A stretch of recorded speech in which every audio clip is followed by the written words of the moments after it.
Pearl Grimm. Livro 1. As Sementes do Conflito. Capítulo 8. Uma nova companhia.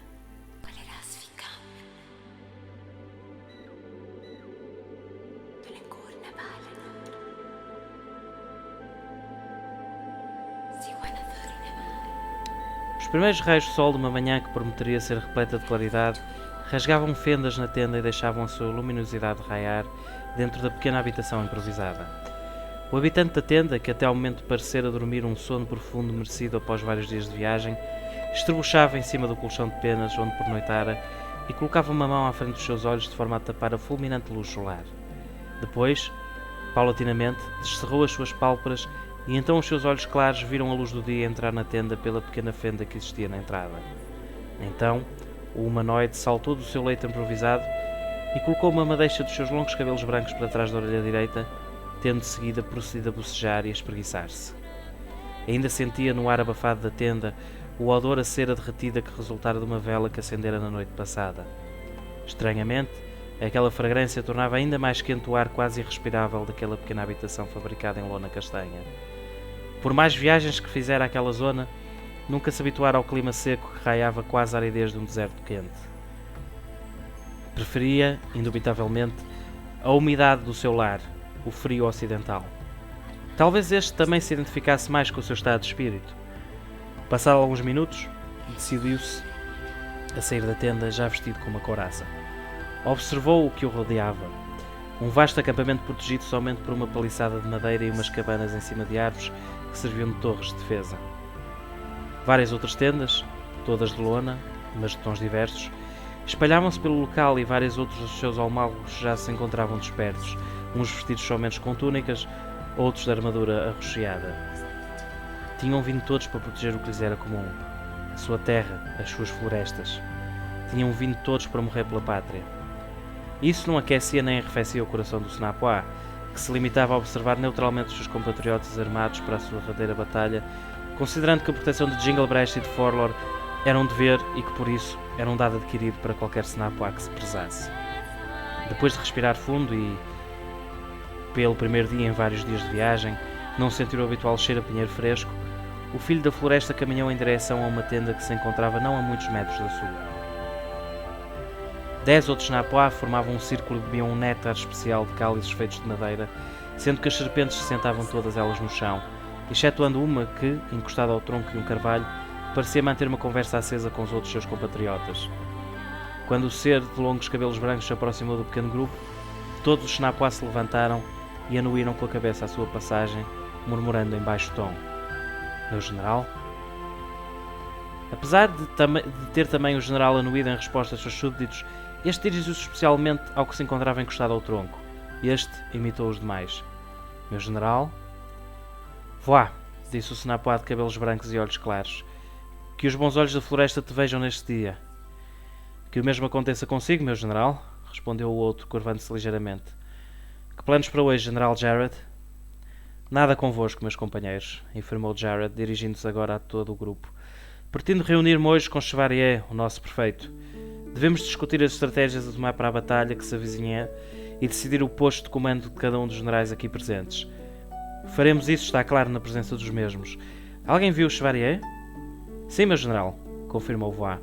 "Ainda há poucos minutos saiu daqui. Foi em direção à fronteira dos Dois Ventos, escoltado por mais 2 guardas. Diria que foi fazer trabalho de patrulha, general Jared." "Eu não vos disse nada?" quis saber o general de Senapoá. "Não, meu general."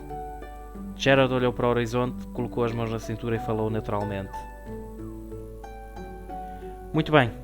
Esperarei por ele aqui, então. Vou só buscar um cálice de néctar." E apartou-se dos seus soldados, com um leve aceno de cabeça que foi prontamente copiado pelos mesmos. Então, o Senapoá avançou pelo acampamento, passando por várias tendas que lhe pintavam a visão de vermelho, verde, por vezes castanho e ainda amarelo. Parou então à beira de uma pequena cabana de madeira que havia sido montada perto de uma tenda de tons negros e com algumas runas verdes bordadas.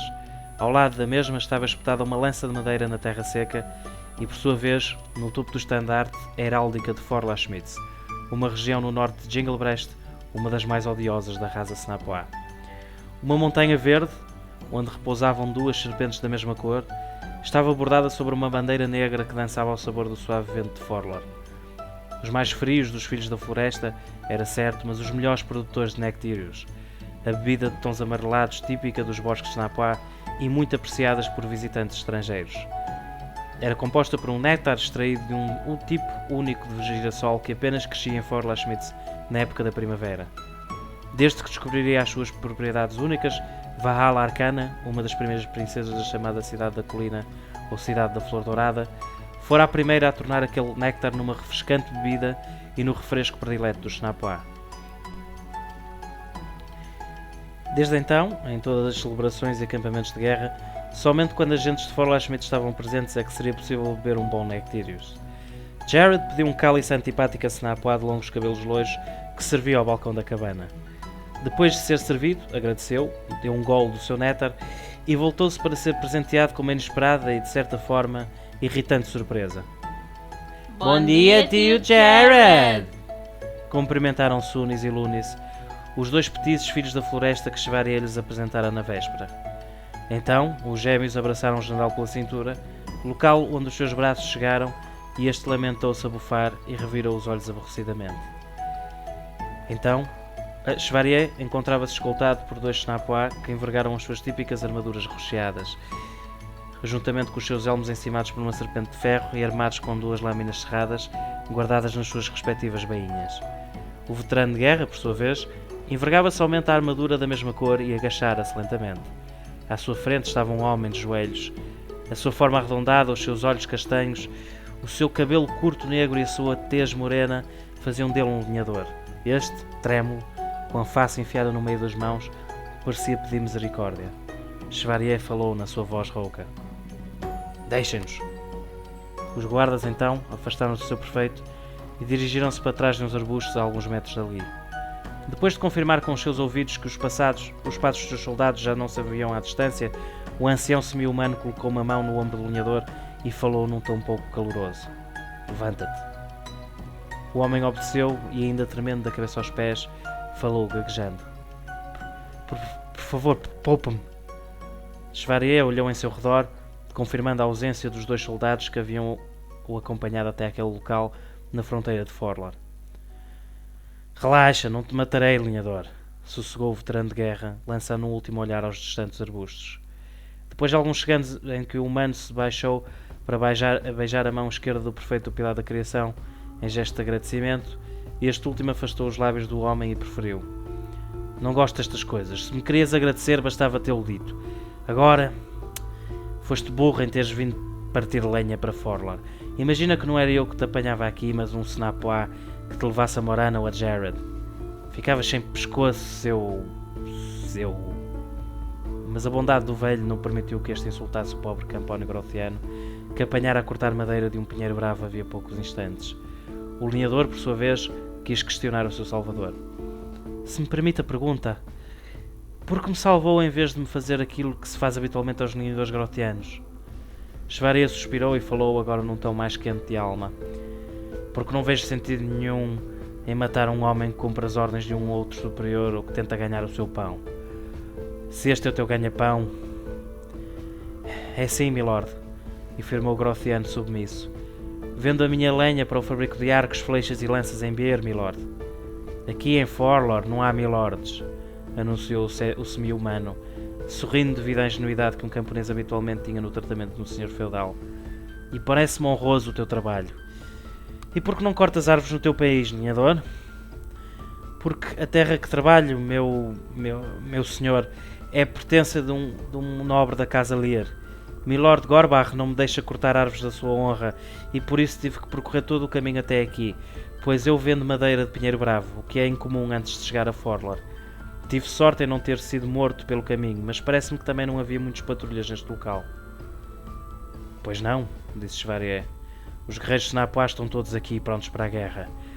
Já percebi então que os bosques do ocidente estão de veras desprotegidos caso haja um ataque de Emok por aquela parte. Não haverá, meu senhor, encorajou o lenhador, que parecia ganhar mais fogo por hora. Os homens do Groth travarão a invasão do Senhor de Gelo, meu senhor, e protegerão as florestas de Jinglebreast o mais possível. Afinal, somos aliados. E é também por essa mesma aliança que te deixarei ir. consolou ainda mais o veterano de guerra. Não deverão haver conflitos entre os nossos dois povos, meu amigo. Agora vamos fazer o seguinte. Apesar de gostar de ser honesto na maior parte das vezes, tenho que optar pela aparência em algumas situações. Os meus 2 soldados, que ali estão, terão que ficar com a ideia que te matei, por isso vamos fazer o seguinte. Chevalier baixou repentinamente o tom de voz, transformando quase num sussurro, tendo-se aproximado do Sr. Grothiano. Quando eu gritar, e agora morrerás, seu traidor da natureza, tu berrarás de dor, entendido? O homem limitou-se a anuir afirmativamente com a sua cabeça arredondada. Então, Chevalier piscou-lhe o olho e bradou aos céus. E agora, morrerás, seu traidor da natureza! Não!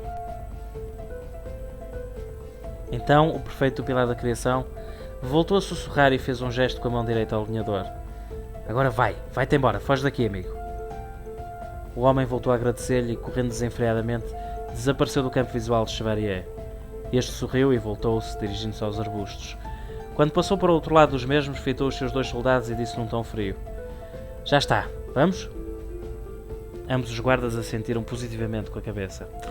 Entretanto, o irmão de Morana primordial, Jared, bebia um cálice de nectírios de um trago só, procedendo a limpar os lábios molhados pela bebida com o seu antebraço. Então, agradeceu com um ligeiro aceno de cabeça antipática a Snapoá que servia ao balcão e começou a afastar-se da cabana. Não obstante, a sua marcha havia sido interrompida pela voz melosa da filha da floresta. General Jared? Então, o general voltou-se e regressou à pequena cabana de madeira em sinal de educação e sibilou. Sim? A perfeita da muito nobre casa de Forla-Schmidt, Valhalla II, casar-se-á em breve com um bravo foqueiro, Andros Riveser, administrador-mor de Clavá, em Ever. Será um casamento muito esperado, meu general, e esperamos que Jared e sua irmã, a nossa regente Morana, a primordial, nos acompanhem neste sacro matrimónio. Estais, pois, convidados. Proclamou a Snapoá, de forma mais fria do que o habitual da sua raça. Jared limitou-se a anuir e a falar neutralmente. Aceitaremos, claro, o seu convite, mas só se for para depois da guerra. Não vivemos em altura para casamentos, e temo que a guerra tardará a terminar. A Snapoá, natural de Forla-Schmidt, se engoliu em seco, sentindo nas palavras do general uma ofensa. Para os habitantes da cidade da colina, tudo teria que suceder tal como eles queriam, e acaso alguém se contrapusesse aos mesmos, seria quase como considerado um adversário. O lado mais intolerante da sociedade das florestas centrais do mundo, ad imaginem. Jared quis mudar repentinamente o tópico de conversa. Vistes por aí Chevalier?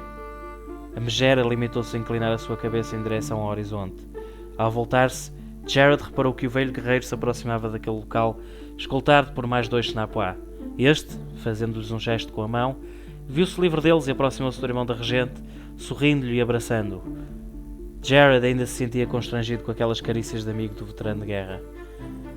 Meu caro Jared, disse, acenando a Snapoá que se encontrava dos outros lados do balcão, a qual apenas revirou os olhos.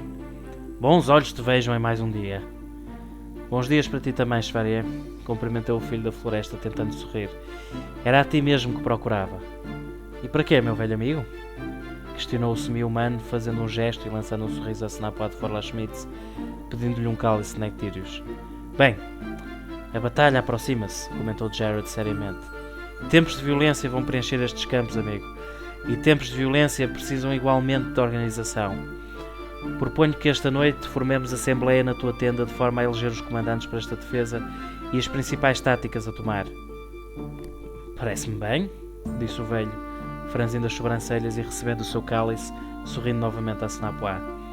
De tarde trataremos de falar com os outros generais para reunirmos então esta noite. Assim fica então, Chevalier, concluiu Snapoá glacialmente.